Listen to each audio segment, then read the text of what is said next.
Himalayan stocks Gurukul को subscribe, like और share करें और फाइनेंशियल फ्रीडम लर्निंग के माध्यम से कमाई के लिए हिमालयन फ्रैक्शनल इन्वेस्टमेंट मॉडल और हिमालयन बास्केट इन्वेस्टिंग को फॉलो करें। ये एक बहुत बड़ा एक रेड अलार्म है। इसे ऐसे समझिए कि जब रुपया कमजोर होता है तो हमारा इंपोर्ट महंगा हो जाता है, खासकर कच्चा तेल, जिसके लिए हमें डॉलर में पेमेंट करना पड़ता है। जी, इससे महंगाई बढ़ने का खतरा पैदा होता है और ये विदेशी निवेशकों को अपना पैसा निकालने के लिए और उकसाता है, क्योंकि जब वे अपना मुनाफा वापस डॉलर में बदलते हैं तो उन्हें कम डॉलर मिलते हैं।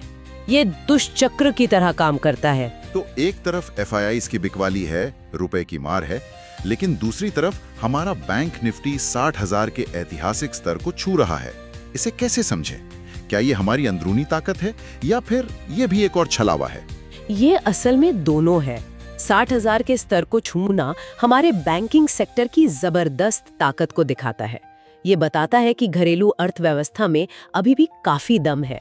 और शायद इसीलिए बार बार कहा जा रहा है कि इस पूरी उथल-पुथल में बैंकिंग क्षेत्र ही रीढ़ की हड्डी बना हुआ है। बिल्कुल, लेकिन उस स्तर पर टिक ना पाना और वहां से फिसल जाना ये थकावट का संकेत है। ये बताता है कि ऊंचे स्तरों पर बिकवाली का दबाव बहुत ज्यादा है। अब 60,100 एक बड़ी दीवार और 59,300 एक मजबूत फर्श बन गया है। मतलब हमारे सबसे मजबूत सिपाही में भी थोड़ी थकान दिख रही है। और इस उलझन को और बढ़ाने के लिए हमारे पास मैन्युफैक्चरिंग PMI का डेटा भी है, जो 9 महीने के निचले स्तर पर है। हाँ, ये तो GDP के शानदार आंकड़ों से बिल्कुल उल्टी कहानी कह रहा है। यही तो विरोधाभास है जो बाजार को परेशान कर रहा है। GDP हमें एक बड़ी तस्वीर दिखा रहा है जो कुछ महीने पुरानी है, लेकिन PMI यानी परचेजिंग मैनेजर्स इंडेक्स, जो कि फैक्ट्री मैनेजर्स के बीच किया गया एक ज्यादा ताजा और जमीनी सर्वे होता है, वो बता रहा है कि शायद मैन्युफैक्चरिंग सेक्टर में कुछ सुस्ती आ रही है। तो विकास की कहानी में कुछ दरारें हो सकती हैं? जी, ये उसी बात का संकेत है। तो कुल मिलाकर ऐसा लग रहा है कि हर अच्छी खबर के लिए 2 बुरी खबरें तैयार खड़ी हैं। क्या कहीं कोई उम्मीद की किरण भी है?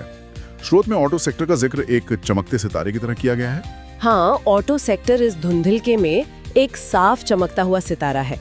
मारुति और टाटा मोटर्स जैसी बड़ी कंपनियों की बिक्री में 2 अंकों की वृद्धि हुई है। अच्छा, ये साबित करता है कि त्योहारों और शादियों के सीजन की वजह से मांग, खासकर ग्रामीण इलाकों में मांग अभी भी बहुत मजबूत है। ये अर्थव्यवस्था के लिए एक वास्तविक सकारात्मक संकेत है जो जमीन पर दिख रहा है। और याद रखिए, ये सारी जानकारी और विश्लेषण हिमालयन स्टॉक्स गुरुकुल की तरफ से था। उनके चैनल को सब्सक्राइब, लाइक और शेयर करना बिल्कुल ना भूलें।